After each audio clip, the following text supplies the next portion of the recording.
Olá a todos e todas que têm nos acompanhado ao longo da semana. Eu sou Maíra Streit e esse é o programa Sintra em Foco.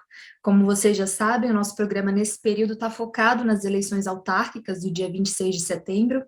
E hoje a minha entrevistada é Margarida Brígido, do PSD, que representa a coligação Vamos Curar Sintra. Ela é candidata a presidente da Junta de Freguesia de Algueirão e Mem Martins. Bom dia, candidata, seja muito bem-vinda. Bom dia, obrigada pelo convite para estar aqui e é com gosto que vimos apresentar as nossas ideias e conversar um bocadinho. Muito obrigada. Obrigada.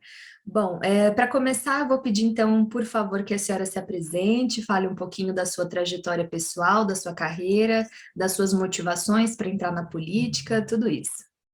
Então, assim, de modo muito breve, eu chamo-me Margarida Santos e Silva e é importante aqui porque eu nasci nesta comunidade, no Algueirão, há 50 anos e daí sublinhar isto de Santos e Silva. Depois fui crescendo e fiquei Brígido. O que na juventude e conhecida por Guida Santos e Silva, eu fui militante da JSD, participei também aqui na comunidade através do grupo de jovens da paróquia de Algueirão Mem Martins, onde a ação social e todo o espírito humanista sempre me moveu.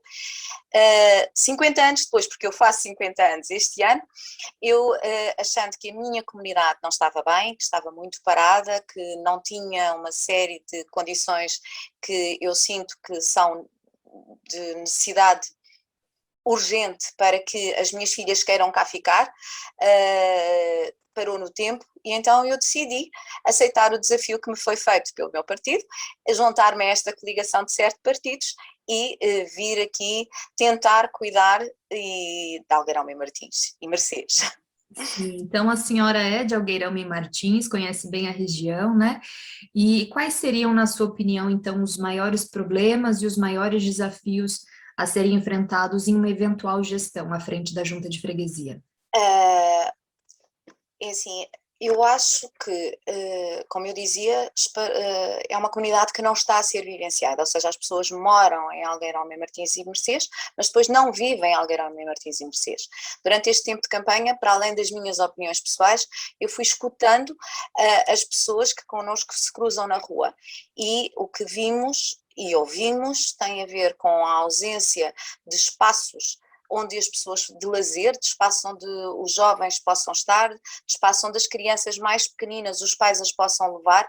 Parques infantis nas Mercês foi a maior solicitação ao longo, eu diria nas Mercês, lá na Tapada das Mercês, mas ao longo de toda a freguesia.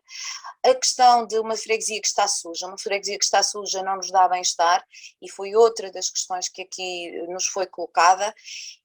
Depois, também, muitas das vezes, a dificuldade que é chegar aos serviços. Faz parte de uma junta aproximar os seus fregueses dos serviços da administração pública e o desconhecimento, e tendo nós muitas nacionalidades, é natural que as pessoas não conheçam, é necessário ter uma junta de proximidade, uma junta que acaba por ser facilitadora da comunicação com a administração pública. Depois também a questão da saúde, nomeadamente reivindicarmos junto da Câmara e junto da ARS esta questão ligada à ausência de médicos de família. Havendo também já da parte do candidato à Câmara Municipal de Sintra, da nossa coligação, pensadas algumas soluções para este problema, ou melhor, enquanto não há da administração central a resolução. Depois também as questões ligadas à parte social, com a associação fizemos aqui também uma visita e acabámos por perceber que vocês ajudam muitos dos nossos fregueses, perceber e termos a noção onde é que estão as dificuldades para podermos apoiar. Sim, eu queria tocar num assunto também, nós sabemos que as mulheres ainda são minoria na política e em qualquer outro lugar que envolva cargos de liderança, infelizmente. E pensando assim, na sua própria experiência, existe algum projeto, alguma iniciativa a ser implementada na freguesia no sentido de diminuir as desigualdades, dar mais oportunidades para as mulheres da região buscarem também a sua independência? Quanto mais nós apoiarmos projetos e programas comunitários e que já se envolvam com outras associações nesta área, mais vamos ter as mulheres a serem difusoras desta mensagem e da igualdade, ou seja, de que todos temos que ter oportunidades. As questões ligadas, e nós sabemos que as mães ainda têm muito peso na educação dos seus filhos, rapazes, raparigas, é importantíssimo que seja dadas condições de bem-estar e condições para que as pessoas possam abraçar estas funções de liderança. Por exemplo, se nós temos filhos pequenos, temos que ter espaços onde estes filhos possam estar. Se nós, com mulheres, temos múltiplas tarefas, temos que acautelar outras alternativas e potenciar a rede de suporte social para estas mulheres. E isso, com certeza, que a Junta apoiará todos os projetos que façam força para que as mulheres possam, e não seja só em idade de filhos crescidos, poderem abraçar estes projetos, mas com filhos pequenos também poderem abraçar estes projetos, ou mesmo sem filhos, apoiá-las nestas tomadas de decisão. Sim, essa era exatamente a minha próxima pergunta, porque quando nós falamos em autonomia feminina, infelizmente as pessoas ainda atribuem às mulheres esse quase que completamente o cuidado com os filhos, né? Então, dar uma assistência maior às crianças, sobretudo as mais novas, também é uma forma de estimular essa autonomia, né? Para que as mulheres sejam cada vez mais inseridas no mercado de trabalho. Então, é algo que a senhora tem em mente, né? Dar assistência para as crianças, sobretudo as mais novas, para estimular essa autonomia feminina. Nós temos que estar ao lado dos nossos fregueses porque a nossa rede de apoio às crianças mais pequenas está fragilizada. Ou seja, eu digo que a partir dos 4 anos, e nem sempre se encontram vagas na escola pública, nos vários agrupamentos de escolas que temos na nossa freguesia, então temos aqui uma rede que precisa de ser suportada e apoiada e capacitada também. Ou seja, tudo o que tem a ver com as questões ligadas entre as pontes que são necessárias entre as academias. Por exemplo, nós temos muitos cursos a funcionar de auxiliares da ação educativa e depois temos que encontrar espaços para que estes estudantes possam fazer os seus estágios, ou seja, ajudar a quem possa providenciar estes estágios. Isto significa reforçar a rede de suporte em segurança, porque é importante que as coisas tenham cada vez mais segurança para que estas mães não fiquem inseguras no espaço onde deixam as suas crianças. Uhum. Então, na prática, seria esse apoio a projetos educacionais, de qualificação, culturais, é isso? Sem dúvida. Reforçar sempre a rede de suporte social, sempre. Uhum. Certo. E a senhora é psicóloga, né? Tem Sim, formação senhora. nessa área, isso. Há bocadinho Então, não disse, eu sou psicóloga clínica. mas eu estudei a sua biografia, estou aqui atenta a tudo. Sou psicóloga clínica, também trabalho aqui no nosso concelho, trabalho no ACES Sintra, estou a apoiar os utentes da cidade do Cacém, por isso vir para uma comunidade que eu conheço bem, que é Algueirão Martins e Mercês, mas que trabalho outra comunidade que também está dentro da nossa autarquia e que me dá uma maior visão também aqui dos problemas da nossa autarquia, da zona de Sintra.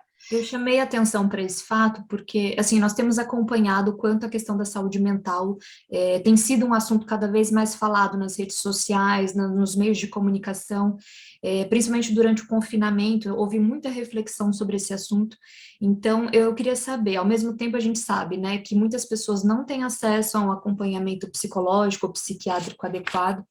Então, gostaria de saber se a senhora acredita que exista ainda um estigma sobre esse tema, né? Ele não é tão levado a sério quanto deveria, e queria saber se a senhora tem algumas propostas para facilitar o acesso da população a esse tipo de atendimento. Então é assim, no âmbito da saúde mental, infelizmente a saúde mental tem sido aqui parente pobre a nível nacional, a nível local e a nível ainda micro aqui da nossa freguesia.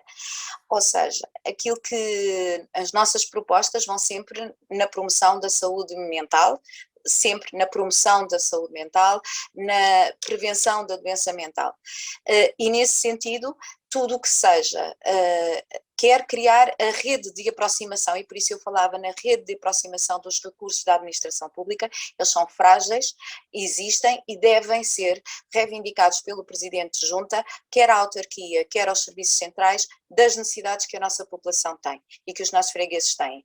Houve alguns serviços que foram feitos, até a nível nacional, mas que nós não soubemos aqui a nível micro ou a nível local. Cabe ao Presidente da Junta também difundir o que está a acontecer.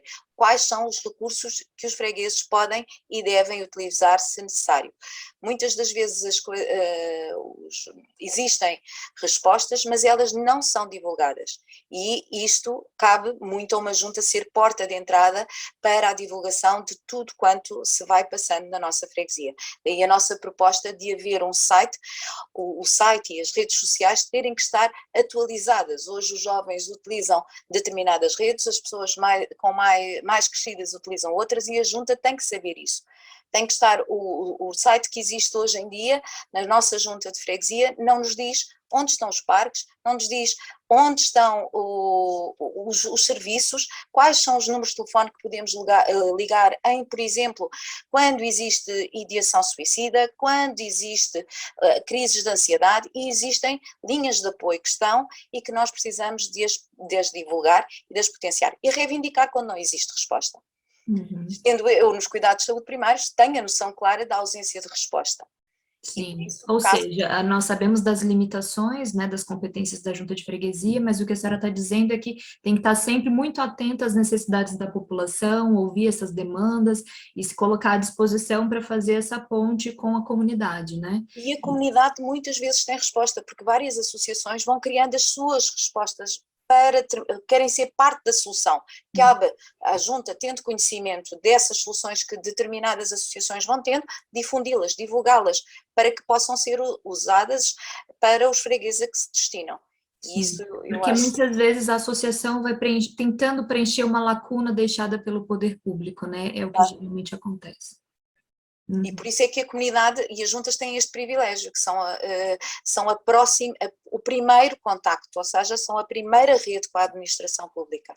E eu acho que aqui nós não só a proximidade e o andar na rua, o Presidente da Junta não pode ficar só no gabinete, o Presidente da Junta tem que se deslocar, e nós temos uma freguesia muito grande, mas tem que ir, tem que sair do seu gabinete, tem que saber, tem que de alguma forma perceber os problemas e também pedir a co-construção das soluções, porque não vai construí-las sozinho, ele vai co-construir com os fregueses também a solução. Sim, a senhora estava falando que é uma freguesia grande, acho que é uma das maiores do país, sem dúvida nenhuma, e é impossível não falar, né, de Algueirão Mem Martins sem falar da diversidade étnica, das dezenas de nacionalidades que existem aqui, a senhora inclusive já citou isso. Então, eu queria saber, a comunidade imigrante está contemplada na sua proposta de gestão? Existem propostas específicas para facilitar a comunicação, acesso aos direitos básicos, aos serviços públicos, né, que muitas vezes não estão integrados com essa diversidade?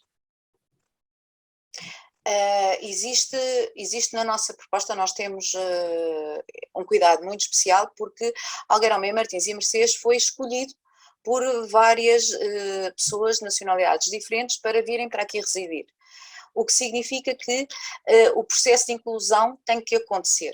Muitas associações foram surgindo exatamente para evitar a própria exclusão, para que as pessoas não se sintam sozinhas. Cabe à junta, articulando até com as próprias embaixadas, criar condições para que se possam, por exemplo, até difundir as celebrações, as datas específicas que cada cultura tem como tradição, para que possamos dar a conhecer aos residentes, àqueles que nós dizemos que já cá que estavam antes e que são nacionais, até porque nós já temos alguns que já não fazem parte da primeira geração de imigrantes, muitos já são filhos dos primeiros imigrantes e já são portugueses de nacionalidade. O processo de inclusão reside muito num tema que me é muito caro, que tem a ver com a percepção da segurança. Se eu der a conhecer a minha cultura, torna-se menos hostil à aceitação das pessoas. Por outro lado, estas pessoas que escolheram também têm que saber quais são as regras das leis, etc., dos serviços, e por isso eu ter sublinhado tanto a questão da proximidade do presidente junta, ou seja, da junta de freguesia, como facilitador dos canais e acompanhar os processos quando as pessoas precisam de recorrer à administração pública, nomeadamente para o registro de residência, todas essas pequeninas questões, até o ter que recorrer à segurança social, há uma série de questões que a junta tem que ser facilitadora.